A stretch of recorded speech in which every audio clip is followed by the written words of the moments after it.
My name is Alan Wagner, and this is my colleague, Hamera Kamel, and it's a real pleasure to be here today to be able to talk about FG-MPI.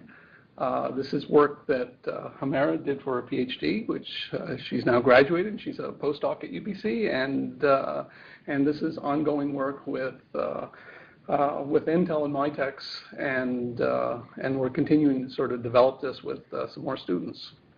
So let's start to talk about this. So overall, here's what we're going to talk about. I'll give the sort of what we see as the current computing landscape and motivation for some of this work, and I'll let Hamera cover the more internals and specifics of FG-MPI, and then I'll talk at the last about some of our ongoing work now. So, I think as we're all aware, especially people using facilities like Westgrid, there's really been a huge growth in computer hardware at the large scale. If you look just last November, we're talking, there are sites now with over 3 million processor cores. And this, this still isn't exascale, but certainly this is has grown quite a bit. Even if you go back a year or two, there was probably the largest system had half that number. There's also things, again, at the last supercomputing meeting, there was an announcement by IBM about their ability to simulate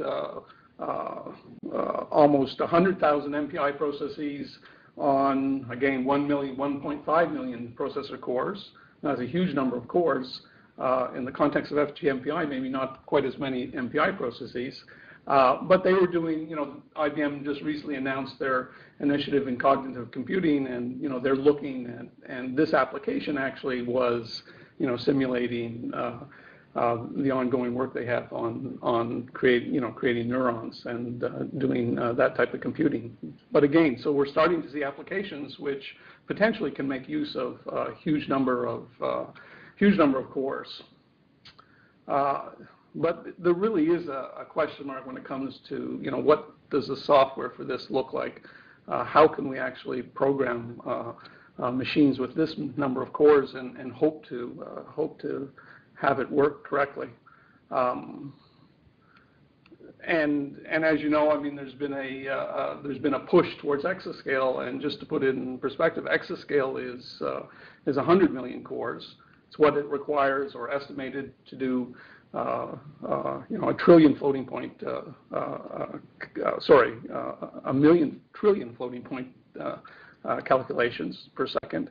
And so 100 million is still a far way from the 3.5 million that are there today. And of course, there's still the open question as to how to program them. There's work ongoing, on this. The simulation environment used for the cognitive computing was something called Compass. Argo is people at Argonne looking at an exascale operating system, and of course there's exascale groups at places like Intel who are looking at some of these problems. And now one communication library, of course, is MPI, and that's what we want to look at today. And MPI faces a number of challenges also to execute at scale. It's not clear that MPI processes, you can execute that large number of MPI processes. I think typical rule of thumb has been maybe 60,000, 70,000 MPI processes, and on top of this,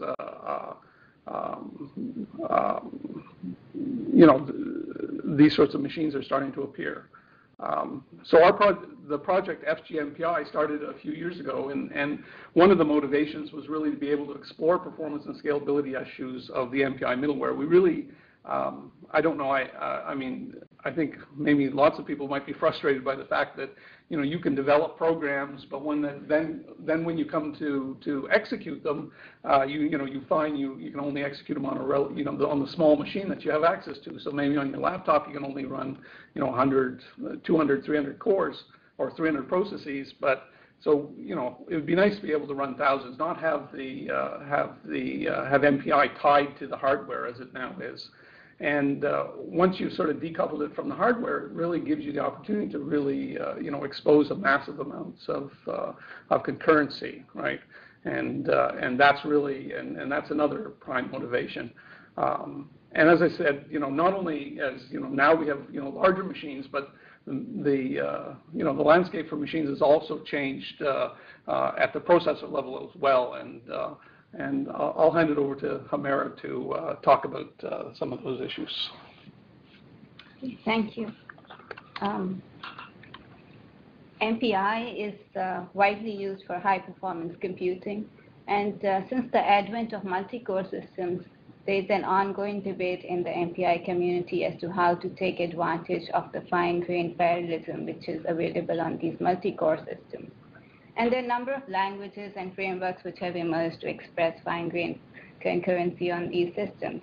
As the next slide shows, there are a range of application languages, some which are designed to run on a single system, and others which are highly parallel and which can run on a cluster of machines. So we looked at this question as to how we can span the continuum from multi-core systems to a cluster of multi-core machines and be able to seamlessly execute across those machines. There are a number of hybrid approaches which are used currently with MPI, which makes preemptive threads like pthreads or other runtimes with MPI. There are a lot of problems associated with mixing different kind of runtime systems, which are well documented in the literature. We took a different approach, and we wondered as to whether we can introduce fine-grained concurrency within the MPI execution model itself. There are a number of popular languages like Erlang and Go and Scala, which use fine-grained concurrency, and they use message passing for multi-core systems. And the key difference with MPI is in the granularity of the MPI processes. And we wanted to take advantage of the kind of runtime systems that these languages use, the techniques that these runtimes of these languages use, and integrate that into MPI. So this leads to fine-grained MPI. Fine-grained MPI extends the execution model of MPI, and it exposes large-scale fine-grained concurrency. From the onset of this project, we decided to integrate FG-MPI into an existing open-source implementation, and we chose MPICH for that, which is a popular distribution from the Argonne National Laboratories. And as this figure shows, MPICH has a modular architecture, and the blue shaded portions are all the layers which FG-MPI extends. And I'll come back to the FG-MPI runtime later on in this talk. I'll talk about what we mean by MPI processes in our system. So I'll start by how MPI traditionally looks at the notion of a process. So typically we have an MPI process launcher. We use the MPI exec command to launch processes. And in this case, an MPI process is an OS process. And as you see, the OS scheduler schedules these processes. The key thing is that the OS scheduler is unaware of the interactions which are happening between these MPI processes. Now, in case of FG-MPI, an MPI process is a user-level thread. And we can have multiple of these within an OS process. And these are scheduled by the FG-MPI scheduler, which knows about the interactions which are happening between these processes. And these are user-level threads which are scheduled by our runtime, and they are interleaved within an OS process. And any interactions to the MPI middleware are atomic in our case. So let's zoom inside an OS process. So as we see, there are multiple MPI processes. We have within each OS process a runtime system, which is aware of how to schedule these processes. And we also take advantage of the shared memory address space that all of these MPI processes reside in, and we optimize communication among them, as well as we share key middleware structures between them, which is really key to the kind of scalability that we wanted to support. So as this figure shows, our MPI processes are full-fledged processes, complete with an MPI init and they end with an MPI finalize. And each of these processes may execute the same code as in the FG-MPI model, but the real advantage is when we have lots of small and simple processes which can be composed to make bigger and more complex programs. So this figure shows that we can have our MPI processes which are mapped to functions. We support function level concurrency. And these functions then can be composed to make bigger programs. This is something we'll come to later in the talk when we talk about novel program design. So let's see how we would execute an MPI program. This is a MPI exec command. The -n flag denotes the number of OS processes that will be launched. And we've extended it to include an NFG flag. NFG stands for number of fine-grained processes. So there are, in this case, there are 2 MPI processes within each of the 8 OS processes, and they execute concurrently within each pair executes interleaved within OS process. You might have come across MPI programs where there's a constraint on the number of processes. For example, you might require a square number of processes. And the traditional way to handle this is to map the number of processes to the cores available. We don't have that limitation in FG-MPI. In this case, we use the second degree of freedom that NFG provides to have as many processes as we like, and we can match the number of processes to the problem rather than to the number of cores or the underlying hardware. And we can flexibly move the boundary as to where these MPI processes reside. So all of these 3 commands launch the same number of processes, which is 4,000. The difference between them in how many run interleaved within each OS process, and we can flexibly move this as this figure shows. Another thing is that in order to run these 3 commands, we don't need to recompile the code.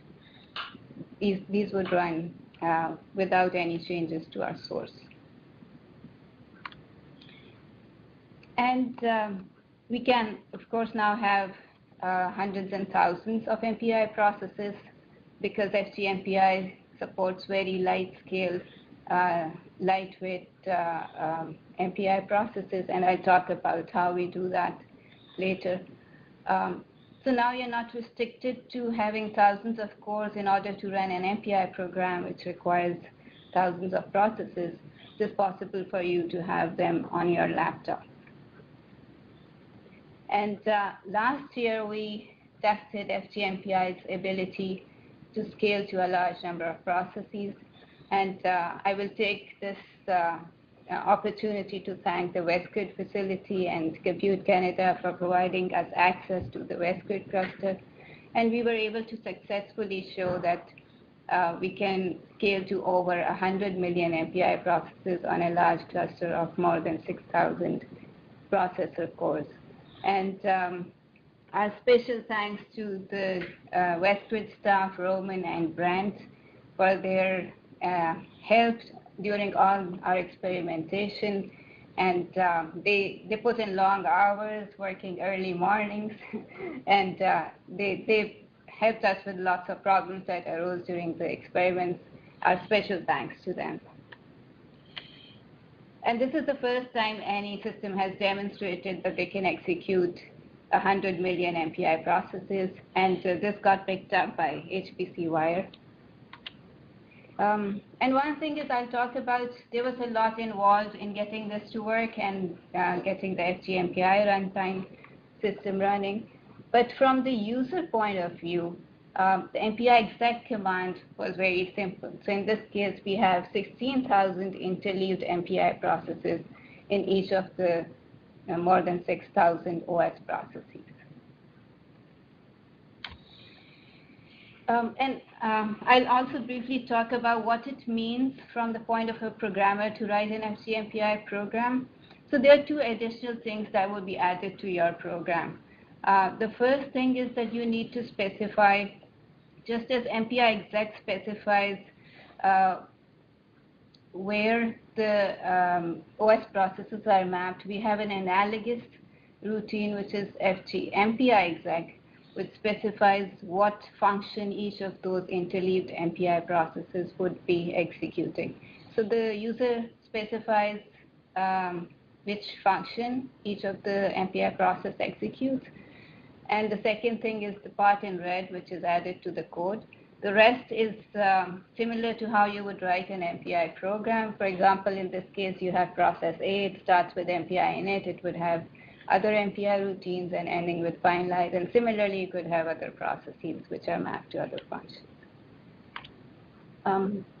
So this figure shows the FG-MPI runtime system. There's a lot which is going on in this figure, and I'll walk you through that.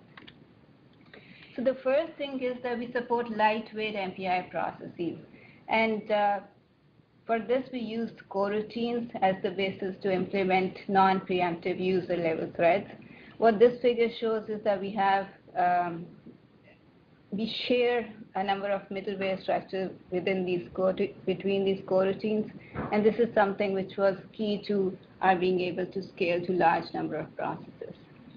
The second thing is communicators are fundamental to almost every communication routine in MPI, and these structures are normally not shared inside the MPI middleware, but we share them for the purpose of scalability. And our publication that I cite at the bottom of the slide talks about how we carry out scalability of communicator and groups, and also how to store them more efficiently.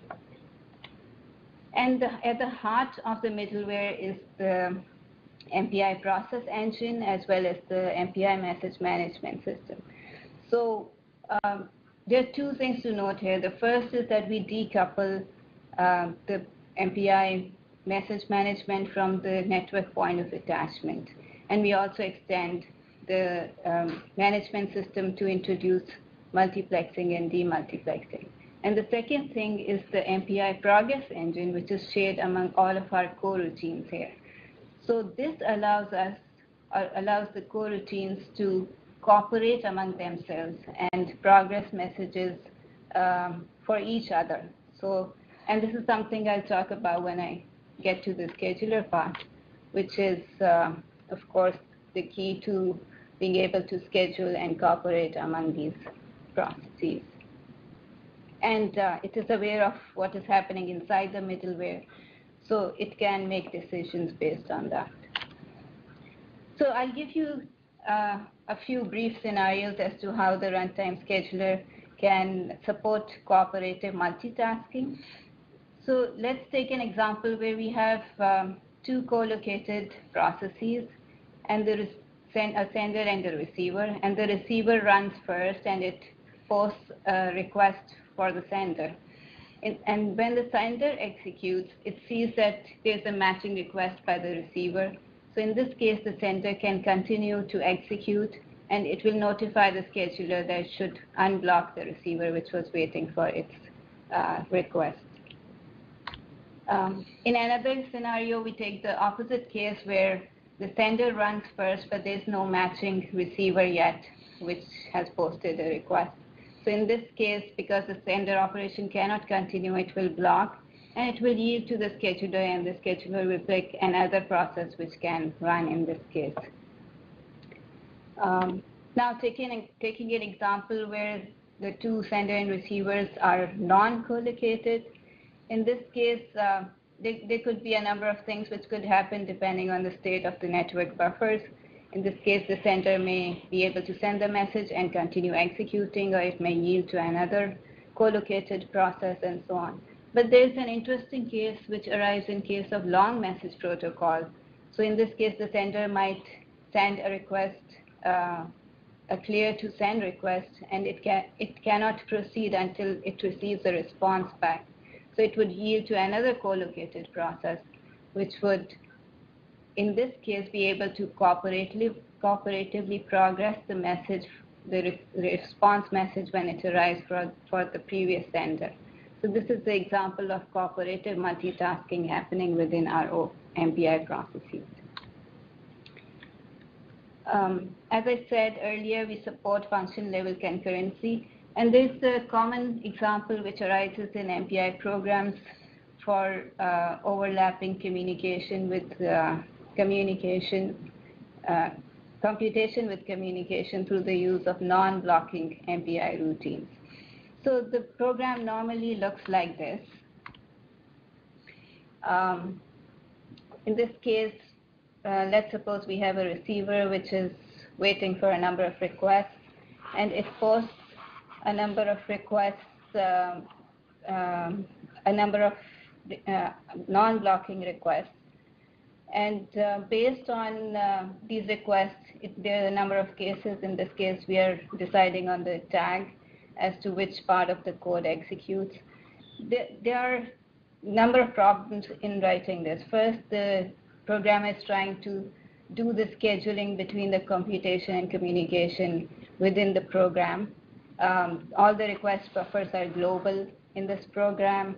There are different kinds of messages. There are wildcards. This lack of cohesion, it is hard to understand this program, especially when it becomes longer. In case of FG-MPI, we localize each of this activity to different functions. So now the same example, we have for each of the tags, we have different processes. So process A relates to tag 1 in this case. And now the code is localized. It is easier to change and extend.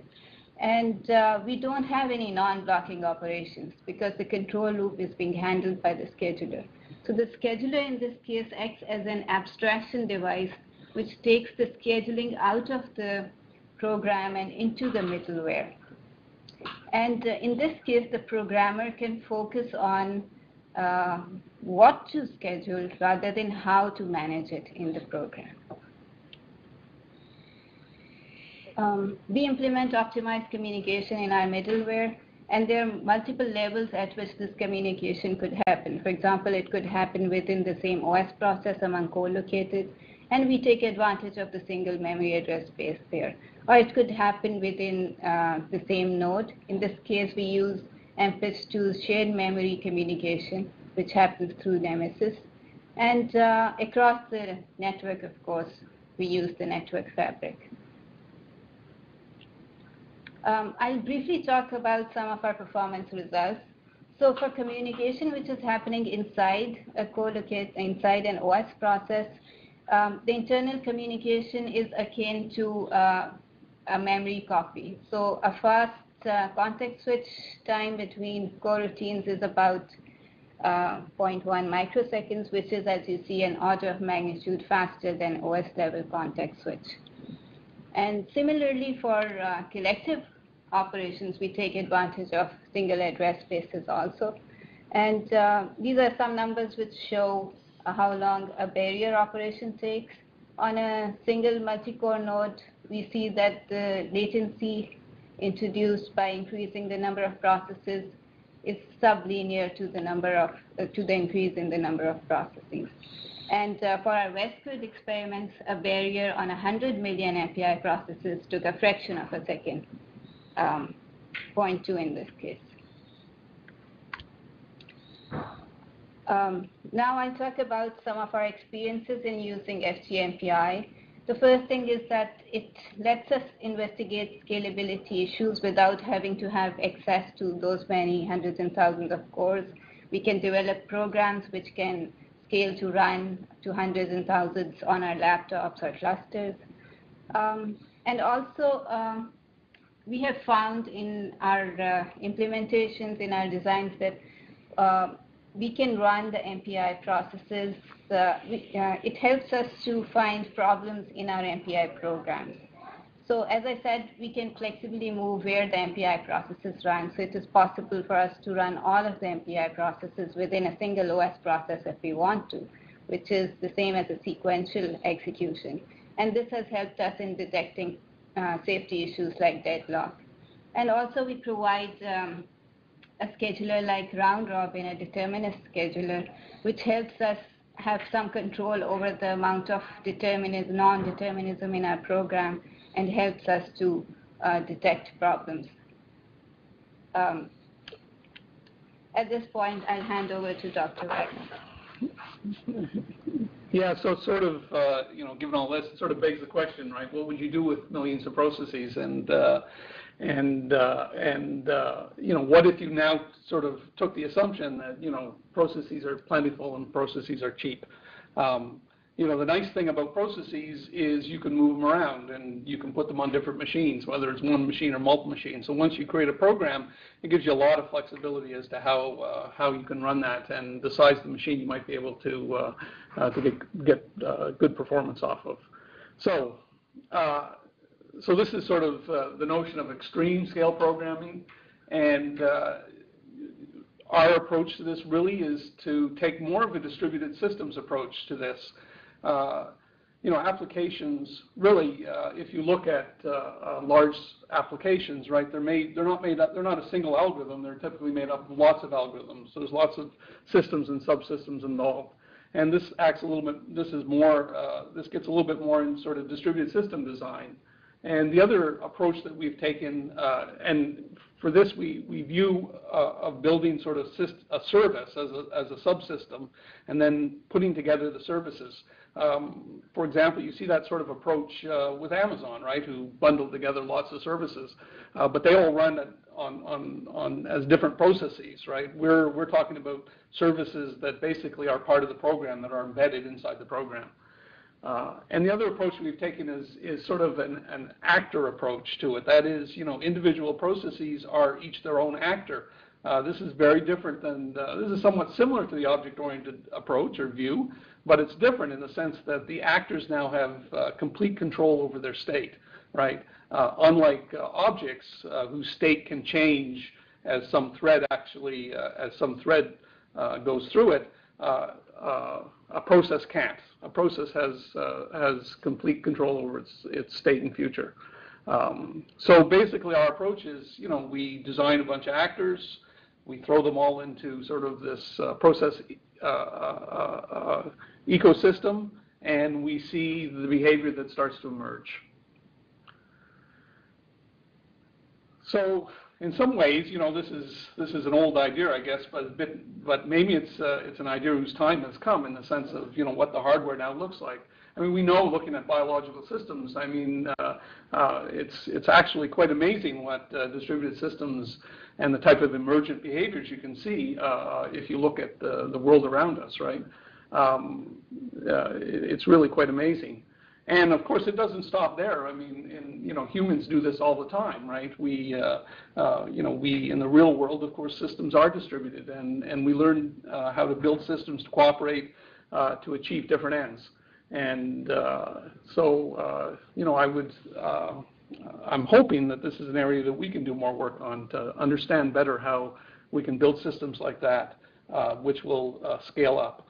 And I think that's the thing: is how do you build systems to scale? So just to give you an idea, we've done some work on things like bird flocking. This was actually a problem that originated with Peter Welch's group at Kent University in the UK. We've also gone on to look at distributed data structures. I mean, one of the things, if you notice about MPI, it doesn't really have have any data structures associated with it, right? If you want to use a lookup table or something, you pretty much have to build it, distribute it, do everything.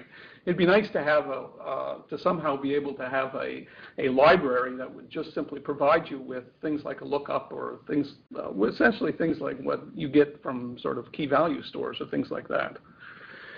And why are those useful? Well, you know, there's been a lot of merging of sort of the parallel community, community and also, you know, things associated with big data.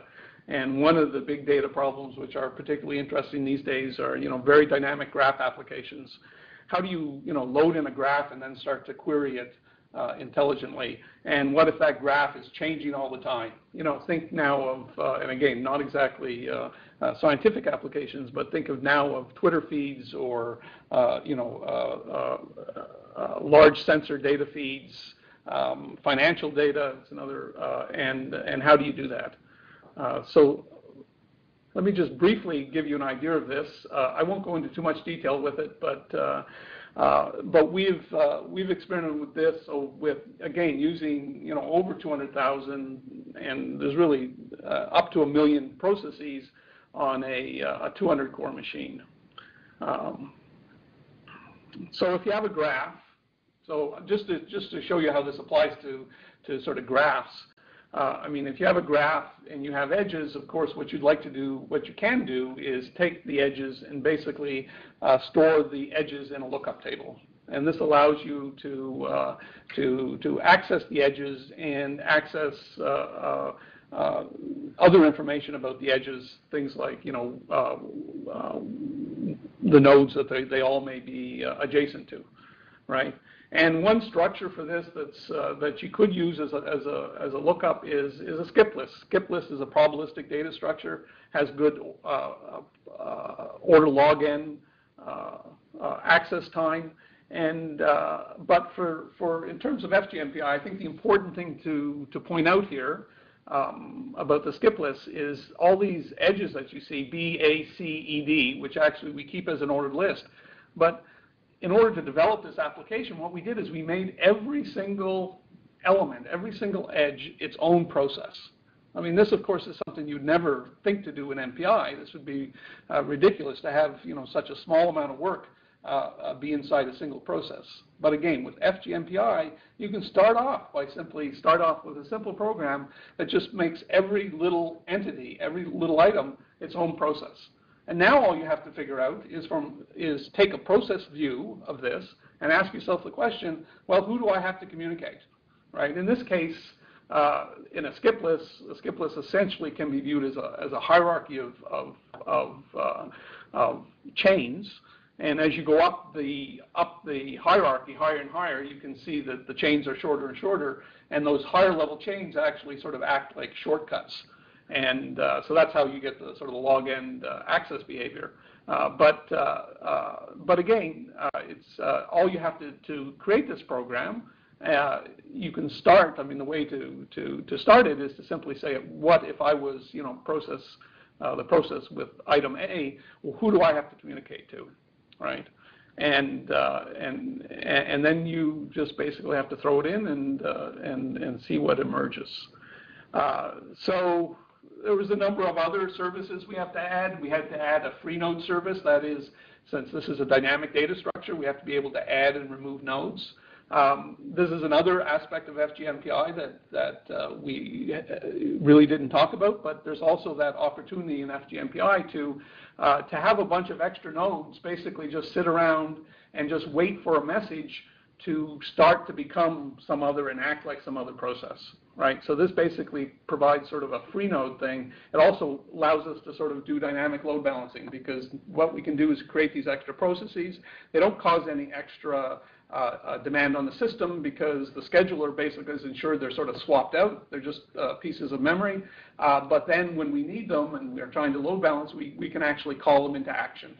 And what you see on the right there is basically the process structure, where we have where the green nodes are the skip list nodes, the red nodes are some free nodes, and we need, you know, there has to be a top level. There has to be a manager involved, of course, so every node has a manager as well. we front-ended it just to show you. I mean, we've implemented this. We've had this running on a cluster. We actually had it running on Amazon on several nodes. We put a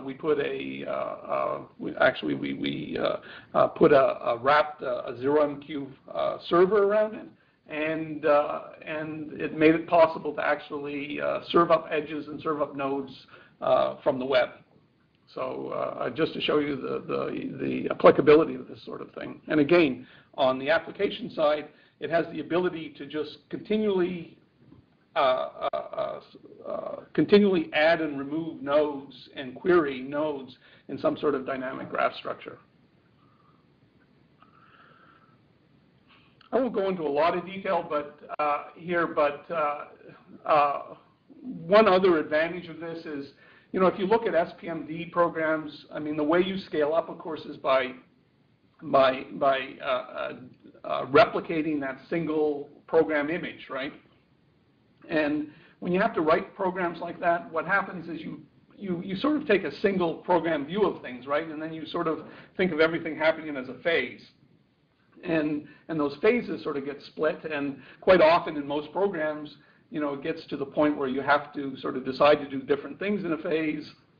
Not everyone participates, so you put an if around some rank or something, and it becomes more complicated to be able to understand exactly that type of program. The other way you could do it is to sort of have this distributed systems model where you have processes. Some processes do this behavior, other processes do this other behavior, and of course that's a nice model to work with. It's easy. It sort of supports the composition of multiple different types of behaviors or different types of software. But the trouble is how many cores do you devote to the distributed system? How many cores do you devote to the parallel application? It's not so easy to switch them and change them. And I just want to point out that fine-grained MPI actually gives this extra degree of freedom, and it means that you can mix them into single OS processes. So now I can mix the distributed system and the parallel application. I can put them together into a single core and let the scheduler handle the interaction. And similar for a phase, if I take the phase down and just split them up into processes, it gives me that extra ability to even decompose the program in different ways. In fact, if I wanted to now, I could even create, it could even act almost like a series of pipelines. So, by going through that extra, by actually decomposing a little more, it really it exposes that extra concurrency that gives you a lot more freedom on how you might want to map things. So I won't go into a lot of detail about the next part, but this is some current work that we're working on. I mean, it's clear that once you move to MPMD, right, multiple program, multiple data, once certainly things get a little bit more complex because you've got the composition you can still keep easy, but you still have many different types, and you still have to write this MPI, basically this MPI command or this MPI script to execute everything. And that's what we're looking to, a project that we're looking to support that. And that's where, you would provide MPI, and then you would also provide a high-level, very high-level specification of how you want to compose these components and modules. And once you describe this at a very high level, once you've given that description, you basically, we call it a process compiler. Basically, we just run it through a compiler, which basically generates your MPI script and generates and links in all the functions you need, or processes in this case, you need to run. So that's where we're going.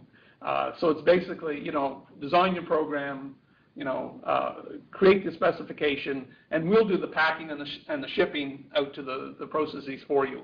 And the advantage of this, again, is you can explore different mappings if you want. So in summary, right, we've extracted communication from the code, separated size and resource concerns using this sort of specification, simplifies the task of manipulative mapping, and we've even combined it with optimization tools to try to automatically discover better mappings of your code onto the machine to make use of it. And again, a big advantage is because, portability is very important, and the ability to remap and have a way to do that easily is important if you want your code to run in different types of environments. So think of it as next generation placement and scheduling. The project we have now is currently to integrate FG-MPI into the latest MPitch release. The code we currently have is based on an older one, so Hamera is working on putting a version into the latest one. And but we decided in doing that maybe in order to allow other people to use this, we wanted to make our current work available to people. So this is an announcement today. We haven't done this before, but we've been preparing for this. The current version of FG-MPI is now available. You can download it at that following website. You'll see on that website it contains a list of papers. There's a user manual, and there's in addition to the user manual, there's also some small programs that you can go and actually just try it out for your own self. Again, I mean, we are working now to try to get a version, a later version of this. And just be aware, of course, this was a research project, so you know, we'll do the best to help people. But and we have had quite a bit of testing, but of course, you know, hopefully now we'll get lots and lots of testing. Let me just move on. Maybe there's the summary. I guess that will be part of it for the slides that once they get published. And here's some publications if you want to sort of look at our work. Probably the first paper up there is the best one for the runtime. And I really want to, as I said, thank. I mean, we couldn't have done. You know, it's so important. I mean, I know myself. You know, it's you know, getting access to large numbers of cores and processes. I quite imagine was very important for this work, and so we really appreciate that fact that we were able to get access to them. Our current work is to migrate this into the latest version of MPitch. Is cooperation with Intel and Mitex, and also with help from the MPitch group at Argonne National Labs. And of course, I have to thank NSERC for their support as well. Thank you very much.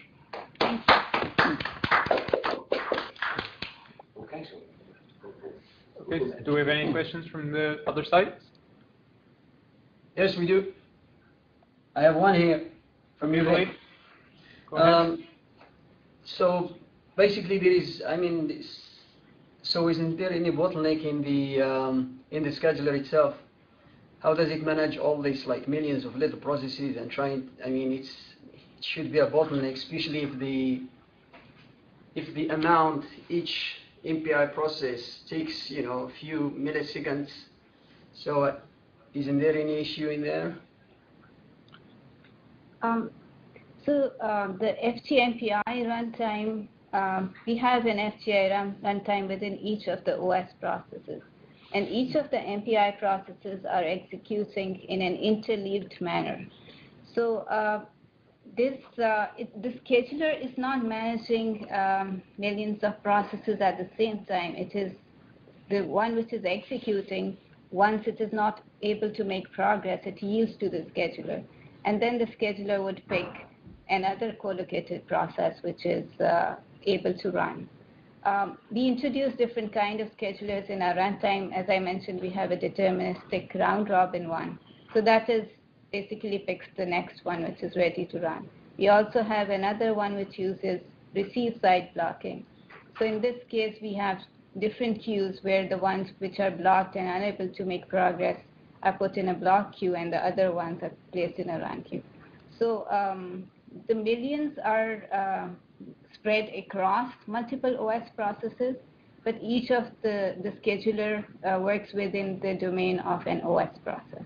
And yeah, and I should mention that we found, for us, we found it best to stick to sort of one OS process per core, so that and this is to try to get the OS scheduler out of the way so it doesn't schedule things. So so by mapping one OS process per core, we basically, you know, that MPI processes always sort of run hot, so that's always active and always trying to execute.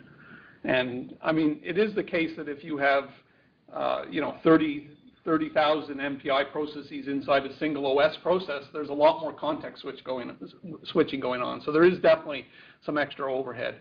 But the nice thing is that's a dial basically you can tune. So for example, in the skip list example, we experimented with having different versions, and we found for the skip list, I mean, again, it's going to vary according to the application, but we found for the skip list that having around 200 MPI processes per OS process gave us the best performance, right? So, and I should point out that you don't have to recompile to test this out. All you have to do is change the NFG flag.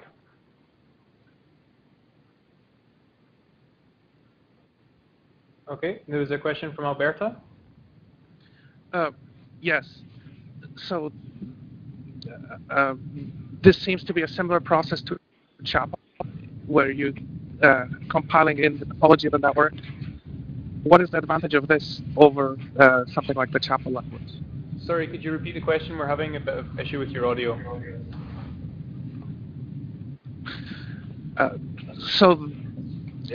You compile in the network topology and how many cores you have on each node into the program. How different is this from the Chapel approach? And what is the advantage of this over Chapel? So I'll give you 2 points there. First, if you read a lot of literature on things like Chapel, and including a lot of the PGAS languages, they take what's called sort of a global view approach, right? Their view of the program is that, to hide the parallelism, basically, right? You design the program sort of, one big step, another big step, another big step, and of course, Chapel compiles and takes advantage of all, takes away all the complexity and distribution and all these other things, which I'm not saying which is a good thing. So that's sort of, I'd characterize that as sort of a top-down type of approach. Our approach is very different from that because it's a bottom-up approach. What we're doing is we're starting to build individual small processes. We're throwing them together. We're building up the system. It's more like an engineering approach, right? A system approach, right? Where we're building up from the small. We never have a global view. We never take the global view.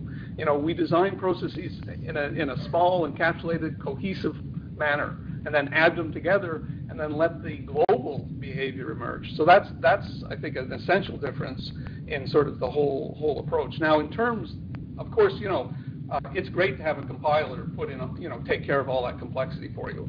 I mean, and unfortunately, that's a difficult thing to do with MPI because it's a library. So and of course the compiler, by having it as a separate language, that basically gives a lot of the specification you need in order to just sort of spit out the MPI code in the back end, right? So that's great. But of course, if you're working with pure MPI code, you don't get that. But again, our approach has been different. Is we're going a little bit bottom up because what we've taken is let's take the MPI program and let's try to expose now the specification of it in terms of its composition, right? So I think that's how I would sort of characterize the differences. Basically, sort of our approach bottom up versus sort of a Chapel approach, which is more top down.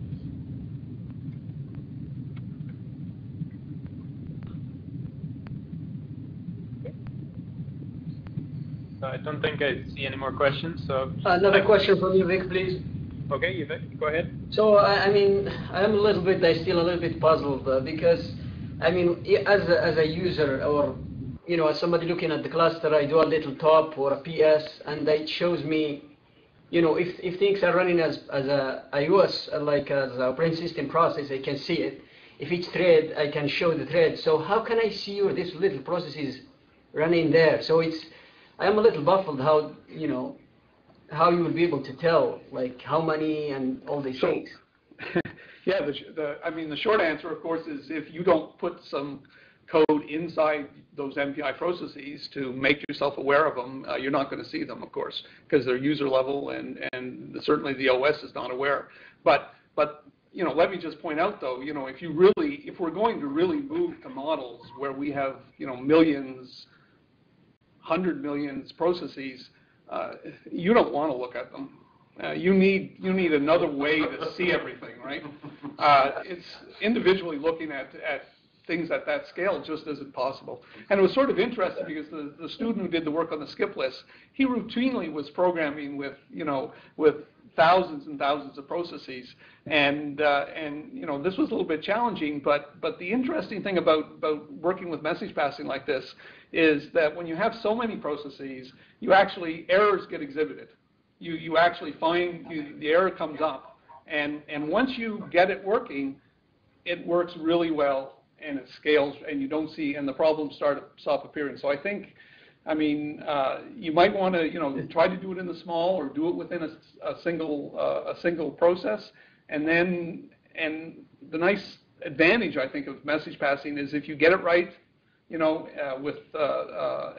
that level. Then I think you'll see it's a lot easier to scale it up.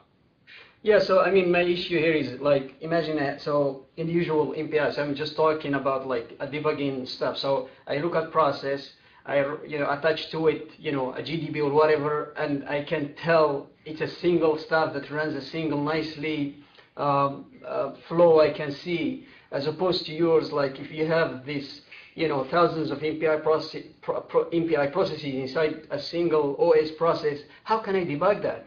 It's just, Yeah, no, I think, it's a good question because, some options you have, of course, is you don't have to put, if you just remove the NFG flag, you're just going to run an MPI.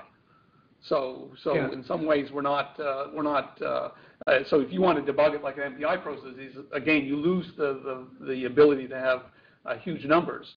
The other thing, I think, there's a great project here because it's not like that information isn't there. It's just that, debuggers, if you ran this all within a single process, these are all coroutines. They're all located there. In fact, if we had a debugger that was aware of coroutines and the scheduler, you could, in fact, when you attached your debugger, if there was some extra support in that, to see the coroutines, you could actually see the processes there as well. It's just that, the debugger's only aware currently, again, this isn't, this would have to be more of a custom project, but right now the debuggers are sort of aware, they're aware of threads, but the information is there in the program for them to be aware of the coroutines as well. And, and there are debuggers, of course, for MPI that do some of those extra things, but they still wouldn't work with ours. That would be a great project. Love to see support for that. And it is a problem, I agree.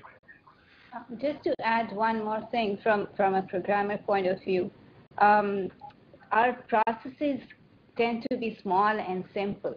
So it is easier to debug things which are small and more localized rather than something which is spread globally over a big program. We have a prime sieve example on our website, which actually shows how easy it is to do it using a very small and simple piece of logic. So problems in something which is short are easier to find. Okay, so this actually brings, Alan, and of course you bring like a very interesting point here, because so we have this GPU side of things, CUDA stuff, and then so in there you have very, very fine grain, in some sense, you do an addition for every, each two elements, and you keep another one. So you try to hide this latency using a scheduler, that schedules these thousands of threads. So, so in your case, in some sense, you are going towards that direction, isn't it? Yes, I think that's right. I think that's not a bad connection. Yeah, and in fact, if you look, if you look at sort of Intel's, Xeon Phi, right, where it's becoming, like a GPU, but a more general purpose thing, right? So, so there's a lot. You're quite right. There's a lot of interesting things happening with GPUs and the support for many threads and things like that. Yeah, so what worried me is like, so if you have this OS process and you associate it to a core, as opposed to the GPU, they run these things into like warps, a bunch of warps, like 32 stuff. So they schedule them to one unit that has a bunch of cores in there. So as opposed to you, so you have like, let's say we have thousands in one OS process. So it will only use one core, isn't it? So you try to hide latency, but one day or another, there is no latency to hide. Well, if I understand your question correctly, I think you would. I mean, you're free to flexibly have as many sort of fine-grained processes inside each OS you want to have, right? Okay. So if you have lots of them for if we were on a Xeon Phi, which it would be really nice to experiment with as well. If you had 60 or 80 cores and 60 or 80 OS processes, then you can decide how many you want to put on each one, right? And so it really I guess my view a little bit is it just adds an extra flexibility, an extra degree of freedom that you have. It hasn't taken anything away from the MPI side of things. Now, of course, the other thing, if you're dealing with GPUs, and this is one thing I think that is a part of our work that's probably a little bit harder to see is the fact that I think it provides a much more portable environment for your code. I think this is the trouble with the GPU stuff. I mean, it works today, but in a year, 2 years, it's going to have a different GPU, a different sort of performance, and it's not the code. The code might work, but you won't get the performance you expected because things have changed.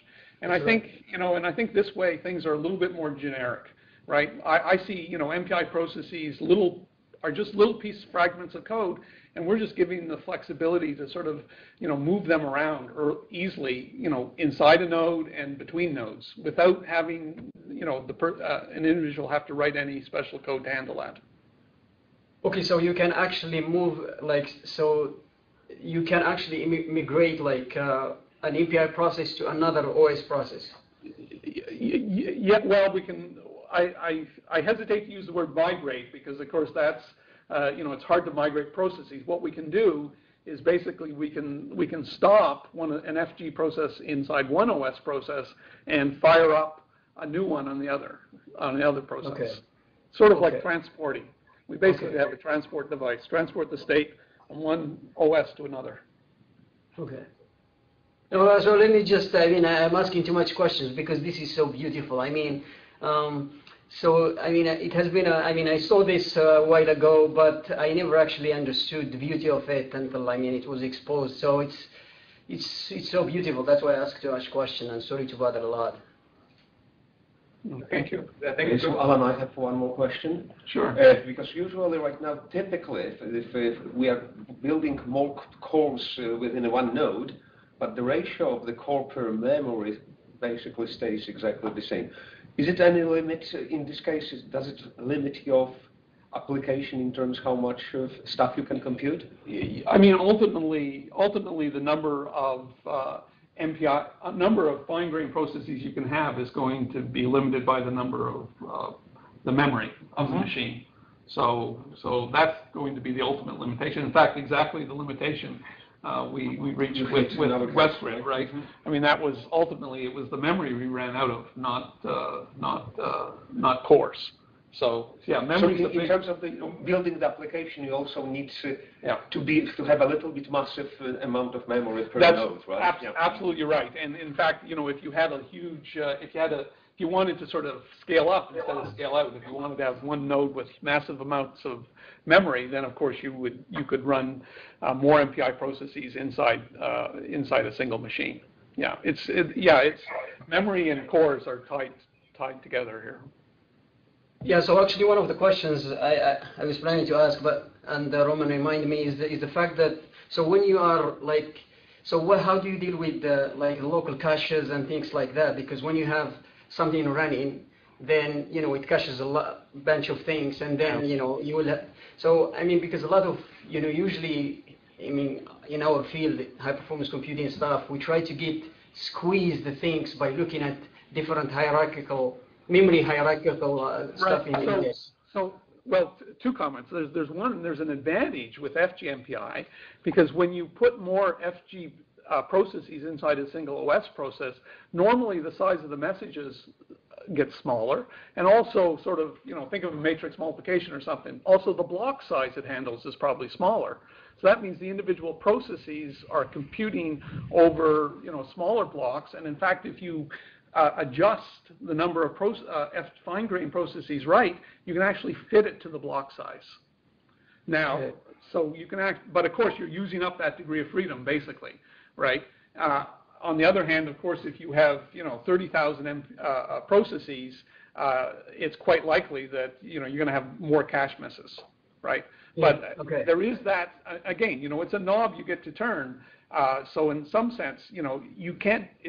You have to do that by hand in an MPI process. This just gives you a knob that can help you sort of have smaller processes which are covering less of the data, which you might be able to tune that to better fit the cache. And we actually saw this on and improved some of the NAS benchmarks by using FG-MPI.